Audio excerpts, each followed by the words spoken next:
Number 1, मत्स्य अवतार। पुराणों के अनुसार भगवान विष्णु ने सृष्टि को प्रलय से बचाने के लिए मत्स्य अवतार लिया था। इसकी कथा इस प्रकार है। सतयुग के आदि में राजा सत्यव्रत हुए। राजा सत्यव्रत एक दिन नदी में स्नान कर जलांजलि दे रहे थे। अचानक उनकी हथेली में एक छोटी सी मछली आई। उन्होंने देखा तो सोचा इसे वापस सागर में डाल दूं, लेकिन उस मछली ने बोला, आप मुझे सागर में मत डालिए, अन्यथा बड़ी मछलियां मुझे खा जाएगी। तब राजा सत्यव्रत ने मछली को अपने कमंडल में रख लिया। मछली और बड़ी हो गई तो राजा ने उसे अपने सरोवर में रख लिया। तब देखते ही देखते मछली और बड़ी हो गई। राजा को समझ में आ गया था कि यह कोई साधारण जीव नहीं है। राजा ने मछली से वास्तविक रूप में आने की प्रार्थना की। राजा की प्रार्थना सुन साक्षात चतुर्भुजाधारी भगवान विष्णु प्रकट हो गए और उन्होंने कहा कि यह मेरा मत्स्य अवतार है। भगवान ने सत्यव्रत से कहा, सुनो राजा सत्यव्रत, आज से 7 दिन बाद प्रलय होगा। तब मेरी प्रेरणा से एक विशाल नाव तुम्हारे पास आएगी। तुम सप्तऋषियों, औषधियों, बीजों और प्राणियों के सूक्ष्म शरीर को लेकर उसमें बैठ जाना। जब तुम्हारी नाव डगमगाने लगेगी तब मैं मत्स्य के रूप में तुम्हारे पास आऊंगा। उस समय तुम वासुकी नाग के द्वारा उस नाव को मेरे सींगों से बांध देना।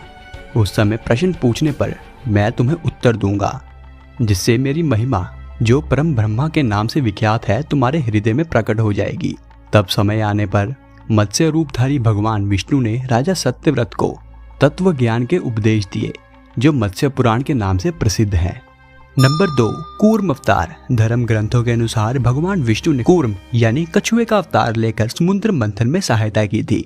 भगवान विष्णु के कूर्म अवतार को कच्छप अवतार भी कहा जाता है। एक बार महर्षि दुर्वासा ने देवताओं के राजा इंद्र को श्राप देकर श्रीहीन कर दिया। इंद्र जब भगवान विष्णु के पास गए तो उन्होंने समुद्र मंथन करने के लिए कहा। तब इंद्र भगवान विष्णु के कहे अनुसार दैत्यों और देवताओं के साथ मिलकर समुद्र मंथन करने के लिए तैयार हो गए। समुद्र मंथन करने के लिए मंदराचल पर्वत को मथानी और नागराज वासुकी को नेति बनाया गया। देवताओं और दैत्यों ने अपने मतभेद भुलाकर मंदराचल को उखाड़ा और उसे समुद्र की ओर ले चले, लेकिन वह उसे अधिक दूर तक नहीं ले जा सके। तब भगवान विष्णु ने मंदराचल को समुद्र तट पर रख दिया। देवता और दैत्यों ने मंदराचल को समुद्र में डालकर नागराज वासुकी को नेति बनाया, किंतु मंदराचल के नीचे कोई आधार नहीं होने के कारण वह समुद्र में डूबने लगा। यह देखकर भगवान विष्णु ने विशाल क्रूम यानी कछुए का रूप धारण कर समुद्र में मंदराचल के आधार बन गए। क्रूम की विशाल पीठ पर मंदराचल तेजी से घूमने लगा और इस प्रकार समुद्र मंथन संपन्न हुआ। नंबर 3, वराह अवतार।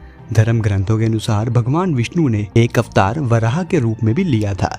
वराह अवतार से जुड़ी कथा कुछ इस प्रकार है। पुरातन समय में दैत्य हिरण्याक्ष ने जब पृथ्वी को ले जाकर समुद्र में छिपा दिया था, तब ब्रह्मा की नाक से भगवान विष्णु वराह रूप में प्रकट हुए थे। भगवान विष्णु के इस रूप को देखकर सभी देवता और ऋषि मुनियों ने उनकी स्तुति की थी। सबकी आग्रह पर भगवान वराह ने पृथ्वी को ढूंढना प्रारंभ किया था। अपनी थुथनी की सहायता से उन्होंने पृथ्वी का पता लगा लिया और समुद्र के अंदर जाकर अपने दांतों पर रखकर वह पृथ्वी को बाहर ले आए थे। जब हिरण्याक्ष दैत्य ने यह देखा तो उसने भगवान विष्णु के वराह रूप को युद्ध के लिए ललकारा। दोनों में भीषण युद्ध हुआ। अंत में भगवान वराह ने हिरण्याक्ष का वध कर दिया।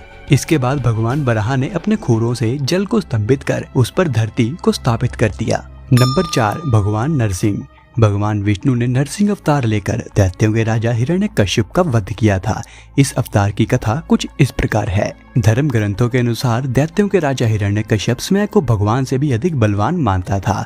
उसे मनुष्य, देवता, पक्षी, पशु न दिन में न रात में, न धरती पर न आकाश में, न अस्त्र से न शस्त्र से मरने का वरदान प्राप्त था। उसके राज में जो भी भगवान विष्णु की पूजा करता था उसको दंड दिया जाता था। उसके पुत्र का नाम प्रहलाद था। प्रहलाद बचपन से ही भगवान विष्णु का परम भक्त था। यह बात जब हिरण्यकश्यप को पता चली तो वह बहुत ही क्रोधित हुआ और प्रहलाद को समझाने का प्रयास किया, लेकिन फिर भी जब प्रहलाद नहीं माना तो हिरण्यकश्यप ने उसे मृत्युदंड दे दिया।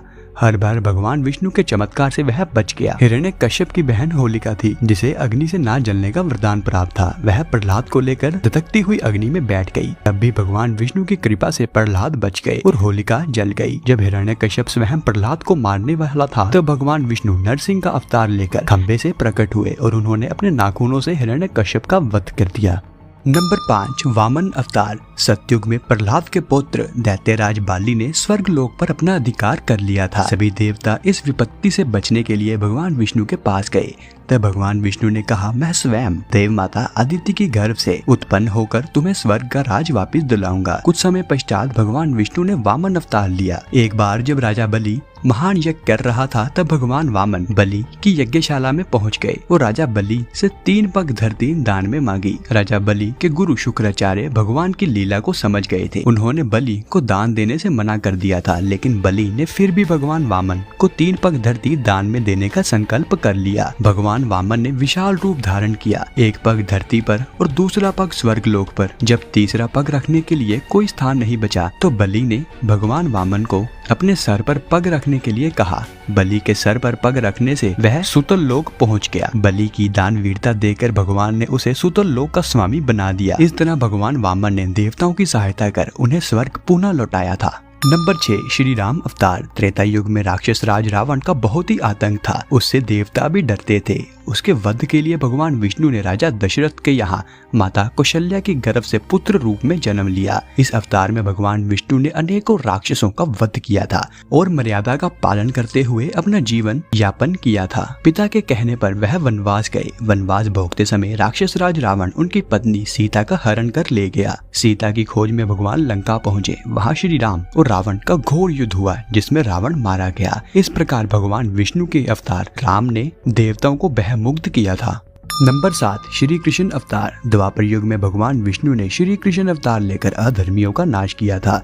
भगवान श्री कृष्ण का जन्म कारागार में हुआ था। इनके पिता का नाम वासुदेव और माता का नाम देवकी था। भगवान श्री कृष्ण ने इस अवतार में अनेक चमत्कार किए थे और दुष्टों का सर्वनाश भी किया था। कंस का वध भी भगवान श्री कृष्ण ने ही किया था। महाभारत के युद्ध में अर्जुन के सारथी बने थे और दुनिया को गीता का ज्ञान दिया था। धर्मराज युधिष्ठिर को राजा बनाकर धर्म की पुनः स्थापना की थी। भगवान विष्णु का यह अवतार सभी देवताओं में सबसे श्रेष्ठ माना जाता है। नंबर 8, परशुराम अवतार। हिंदू धर्म ग्रंथों के अनुसार परशुराम भगवान विष्णु के प्रमुख अवतारों में से एक थे। भगवान परशुराम के जन्म के संबंध में 2 कथाएं प्रचलित हैं। हरिवंश पुराण के अनुसार उन्हीं में से एक कथा इस प्रकार है। प्राचीन समय में महेशमती नगरी पर शक्तिशाली क्षत्रिय कार्तिवीर अर्जुन का शासन था। वह बहुत ही अभिमानी था और अत्याचारी भी था। एक बार अग्निदेव ने उससे भोजन करने का आग्रह किया। तब सहस्त्रबाहु ने घमंड में आकर कहा कि आप जहाँ चाहे भोजन प्राप्त कर सकते हैं, सभी और मेरा ही राज है। तब अग्निदेव ने वनों को जलाना शुरू कर दिया। एक वन में ऋषि आपव तपस्या कर रहे थे। अग्नि ने उनके आश्रम को भी जला डाला। इससे क्रोधित होकर ऋषि ने सहस्त्रबाहु को श्राप दिया कि भगवान विष्णु परशुराम के रूप में जन्म लेंगे और न सिर्फ सहस्त्रबाहु बल्कि समस्त क्षत्रियों का सर्वनाश कर देंगे। इस प्रकार भगवान विष्णु ने भार्गव कुल में महर्षि जमदग्नि के 5वें पुत्र के रूप में जन्म लिया था। नंबर 9, बौद्ध अवतार।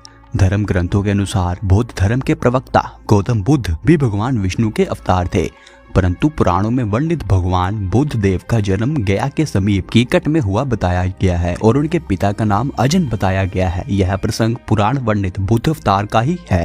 नंबर 10, कल्कि अवतार। धर्म ग्रंथों के अनुसार भगवान विष्णु कलयुग के अंत में कल्कि रूप में अवतार लेंगे। कल्कि अवतार कलयुग व सतयुग के सांधि काल में होगा। यह अवतार 64 कलाओं से युक्त होगा। पुराणों के अनुसार उत्तर प्रदेश के मुरादाबाद जिले के शांभव नामक स्थान पर विष्णु यशा नामक तपस्वी ब्राह्मण के घर में भगवान कल्कि रूप में अवतरित होंगे। कल्कि देवदत्त नामक घोड़े पर सवार होकर संसार से पापियों का विनाश करेंगे और धर्म की पुनः स्थापना करेंगे। तभी सतयुग का प्रारंभ होगा। तो मित्रों, यह थे भगवान विष्णु के 10 अवतार। अगर आपको यह वीडियो थोड़ा सा भी पसंद आया हो तो वीडियो को लाइक करें और यह वीडियो देखने के लिए आपका धन्यवाद।